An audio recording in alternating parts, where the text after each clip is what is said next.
permettez-moi de partager avec vous un secret. Un secret qui vous permettra à toutes et à tous de voir vos invocations exaucées, Inch'Allah ta'ala. Alors pourquoi je dis un secret? Tout simplement parce que ce secret que je vais vous exposer, on n'en parle pas souvent ou pas assez. Ce qui provoque le fait que beaucoup de gens n'ont pas connaissance de ce secret. Même quand on évoque le sujet de ad-du'a, l'invocation, on l'évoque peu souvent, ce qui fait que peu en ont connaissance. Quel est ce secret? Avant de te donner ce secret et de le partager avec toi, Inch'Allah ta'ala, permets-moi de te rappeler que ad-du'a, l'invocation, huwa al-ibada. C'est l'adoration même, comme le prophète sallallahu alayhi wa sallam nous l'a indiqué. C'est-à-dire que le fait d'invoquer Allah, de lever tes mains, de l'invoquer avec sincérité, avec un cœur présent, c'est une ibada. Plus que cela, même une des meilleures ibadas. Pourquoi? Parce qu'elle réunit beaucoup de choses aimées par Allah subhanahu wa ta'ala. Quand tu invoques Allah, tu prouves à Allah subhanahu wa ta'ala, à ton Seigneur le Très-Haut, que tu crois en lui. Que tu frappes à sa porte plutôt que de frapper à une autre porte. Tu rappelles à Allah subhanahu wa ta'ala que tu sais que c'est lui, Ar-Razzaq, le pourvoyeur, c'est lui qui donne, c'est lui qui retient, c'est lui qui guérit, c'est lui qui pardonne, etc. Et Allah aime cela. Jusqu'à ce que le prophète a dit Man lam yas'alillah yaghdab alayh. Celui qui ne demande pas à Dieu, Dieu le prend mal, Dieu se met en colère. Dieu veut que tu lui demandes. Alors que les gens se lassent quand tu leur demandes beaucoup de choses et que tu réitères tes demandes. Eh bien, Dieu, au contraire, il ne se lasse pas et il se met en colère quand tu ne veux plus lui demander. Ça, c'est la miséricorde divine, la miséricorde de notre Seigneur Tabaraka wa Ta'ala. Alors bien sûr, il y a beaucoup de choses qui sont évoquées quand on parle de l'invocation. C'est mieux d'invoquer avec les ablutions, c'est mieux, ce n'est pas une obligation. Il faut invoquer Allah avec un cœur présent, c'est impératif. Pas en invoquant Allah et avoir l'esprit qui est au supermarché ou dans tes factures ou je ne sais où. Non, Allah subhanahu wa ta'ala, il veut que tu l'invoques en étant concentré. C'est préférable de se diriger vers la Qibla. C'est important d'invoquer Allah en glorifiant ton Seigneur Tabaraka wa Ta'ala, en commençant à glorifier Allah à travers ses noms et ses attributs. Ya Allah, Ya Aziz, Ya Karim, Ya Rahman, Ya Malik. C'est demander de prier sur le prophète alayhi salatu wassalam. C'est une des causes de l'exaucement de l'invocation. Au début et à la fin de ton invocation, tu pries sur le prophète. Tu dis Allahumma salli wa sallim ala Muhammad. Et c'est bon aussi, en introduction de ton invocation aussi, de demander à Allah de te pardonner, car nos péchés sont souvent un obstacle quant à l'exaucement des invocations. Mais je ne parle toujours pas du secret. Quel est ce secret-là? Ce secret-là qui te permettra, Inch'Allah, et d'être une des grandes causes de l'exaucement de ton invocation, c'est le suivant. Il se trouve dans un hadith rapporté par Al-Bukhari ou Muslim, rapporté par Abdullah ibn Umar radiyallahu anhu wa an abi. Il nous rapporte ces propos du prophète alayhi salatu wassalam. Alors, je vais abréger le hadith.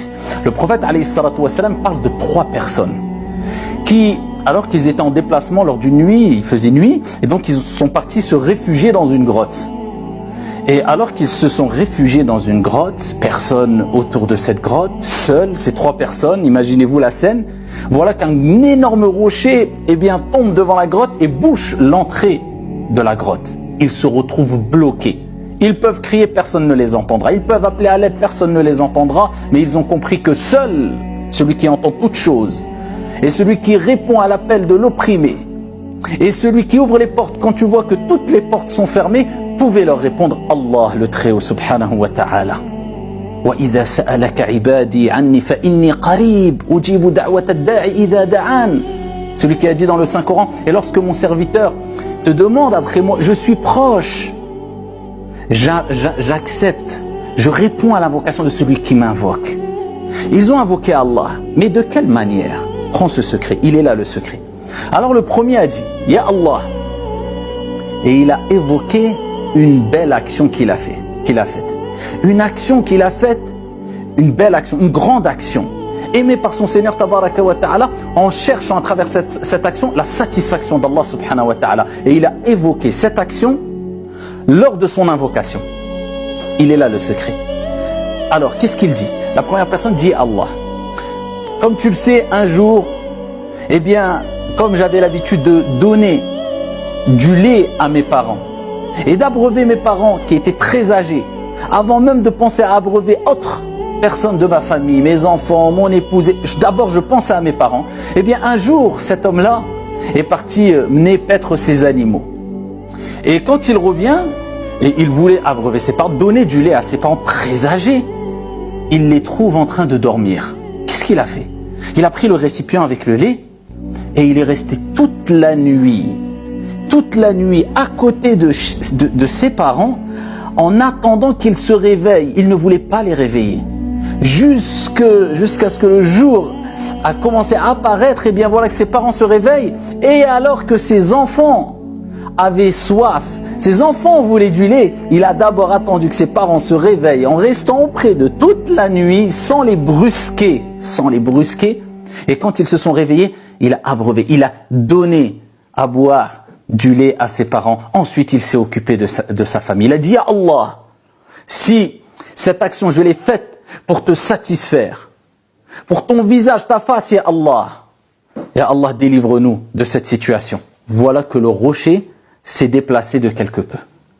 C'est ça le secret, c'est d'invoquer Allah en évoquant des bonnes actions que tu as faites dans ta vie. Je suis dans une situation difficile, ya Allah, je me souviens, tel jour j'ai fait une bonne action. Si cette action je l'ai faite pour te satisfaire, par la cause de cette action, ya Allah, je te demande, sauve-moi, secours-moi, aide-moi, ouvre-moi les portes, demande ce que tu veux. Al-Ghani, le riche, c'est Allah subhanahu wa ta'ala. Et la deuxième personne a dit, ya Allah, un jour j'ai été attiré par une femme et j'ai péché, j'ai fait une erreur.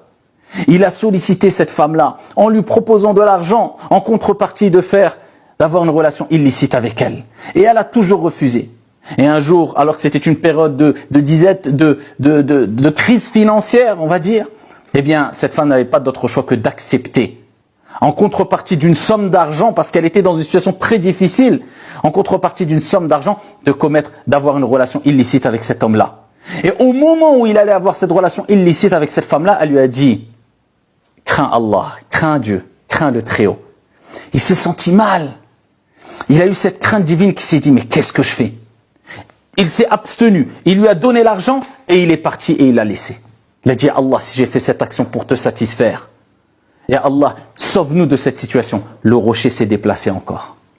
La troisième personne a dit, ya Allah, j'avais des salariés. Et un jour, alors que je voulais donner cet argent, récompenser, rétribuer ces salariés pour le travail qu'ils ont fait, eh bien, il manquait un salarié. Donc, il n'a pas réclamé son salaire. Il ne l'a plus vu. Pendant des jours, des semaines, des mois, des années, qu'est-ce qu'il a fait? Il a non seulement laissé le salaire de cette personne qui n'a pas réclamé son dû de côté, mais en plus de cela, il l'a fait fructifier, il l'a investi dans des bêtes, il a investi, il a fait fructifier cet argent. Jusqu'à ce que cet argent a causé une grande richesse. Eh bien, il a pu se retrouver à travers ce capital de base, qui était minime, certes, eh bien, un grand élevage, etc., etc. Un long moment après, cette personne qui n'avait pas réclamé son dû est revenue. Elle a dit, oh un tel, j'avais un salaire auprès de toi, je réclame mon salaire. Il lui dit, tu vois tout ce qu'il y a là? Des bêtes, des terres, Il dit, tout ça c'est pour toi. Je lui dis, mais ça ne m'appartient pas. Il dit, si ça t'appartient. Parce que ton capital, eh bien, je l'ai fait fructifier et tout ça, ça t'appartient à toi. Prends-le. Il l'a pris et il est parti sans rien laisser. Il dit, Allah, si je l'ai fait pour te satisfaire, ya Allah, si je l'ai fait pour ta face, sors-nous de cette situation. Voilà que le rocher s'est ouvert et a laissé assez d'ouverture de place afin qu'il puisse être délivré. Voilà le secret.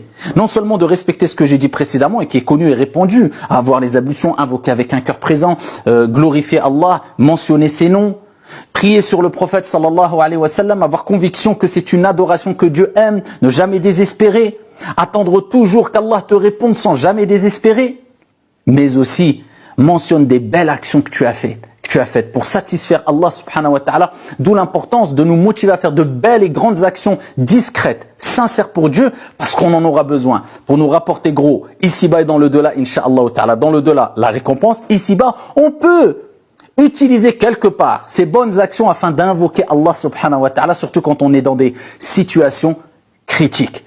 Et n'oubliez jamais qu'il ne faut jamais se précipiter quant à l'exaucement de l'invocation, puisque le prophète nous a dit, quand vous invoquez, il se passe une des trois choses suivantes. Soit Allah va accepter votre invocation. Si Allah n'a pas accepté votre invocation, c'est-à-dire elle ne s'est pas réalisée sur place, qu'est-ce que dit le prophète sallallahu alayhi wa sallam? Soit il devait vous arriver un mal, un malheur, et par la cause de cette invocation, Dieu a écarté le malheur de votre chemin, ou soit Dieu vous laisse la récompense pour l'au-delà. Invoquez Allah, multipliez les invocations sans jamais désespérer. Prenez ce secret, gardez-le et vivez avec. Qu'Allah subhanahu wa ta'ala vous et nous préserve et nous accorde à toutes et à tous félicité ici-bas et dans l'au-delà. Barakallahu fina wa fikum. Wassalamu alaikum wa rahmatullah.